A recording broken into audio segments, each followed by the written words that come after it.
కీర్తనలు 120 అధ్యాయము. నా శ్రమలో నేను యెహోవాకు మొరపెట్టుతుని, ఆయన నాకు ఉత్తరమిచ్చెను.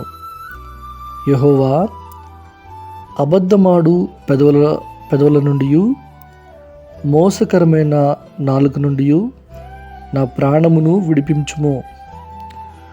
మోసకరమైన నాలుక, ఆయన నీకేం చేయను? ఇంతకంటే అధికంగా నీకేం చేయను? తంగెడు నిప్పులతో కూడిన బాణములను, బలాఢ్యుల వాడిగల బాణములను నీ మీద వేయును.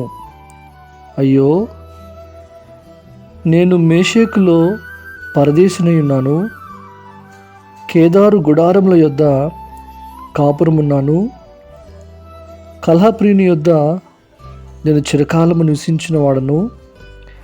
నేను కోరినది సమాధానమే, అయినను మాట నా నోట వచ్చిన తోడనే వారు యుద్ధమునకు సిద్ధమగుదురు. ఆమేన్.